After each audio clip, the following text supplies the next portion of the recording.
కొమరంభీం జిల్లాలో దారుణం జరిగింది. మిత్రులైన ఇద్దరు యువకులు అనుమానాస్పద స్థితిలో మృతి చెందిన ఘటన చోటు చేసుకుంది. వారి మృతదేహాలను వ్యవసాయ బావిలో కనుగొన్నారు. చింతల నూనెపల్లికి చెందిన కంబాల మహేష్, కర్దెల్లి గ్రామానికి చెందిన తుమ్మిడి హరీష్ ఇద్దరు స్నేహితులు. ఇద్దరు కలిసి ఆదివారం రాత్రి ఇంట్లో నుంచి బయటికి వెళ్ళి తిరిగి రాలేదు. వారి కుటుంబ సభ్యులు చుట్టుపక్కల బంధువులు ఇళ్ళలో వెతికారు, కానీ ఆచూకీ తెలియకపోవడంతో ఆందోళన చెందారు. సోమవారం ఉదయం మండల కేంద్రం సమీపంలో గ్రామస్తులు పత్తి చేను వద్దకు వెళ్ళగా అక్కడ ద్విచక్ర వాహనం పక్కన మద్యం సీసా, ఆ పక్కనే వ్యవసాయ బావిలో చెప్పుల జతలు కనిపించడంతో వెంటనే పోలీసులకు సమాచారం ఇచ్చారు.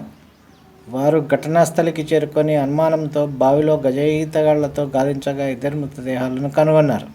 కాగా హరీష్ మృతిపై అనుమానం ఉన్నట్టు అతని తండ్రి శంకర్ ఇచ్చిన ఫిర్యాదు మేరకు కేసు నమోదు చేశామని, మహేష్ తరఫున ఇంతవరకు ఎలాంటి ఫిర్యాదు అందలేదని ఎస్ఐ తెలిపారు. కౌటాల సిఐ షాదిక్ పాషా ఘటనా స్థలానికి చేరుకొని వివరాలు అడిగి తెలుసుకున్నారు. ఇద్దరు యువకులు ప్రమాదవశాత్తు బావిలో పడ్డారా లేదా వారి మృతికి ఇంకా ఏమైనా కారణాలు ఉన్నాయనే కోణంలో విచారిస్తున్నట్టు పోలీసులు తెలిపారు.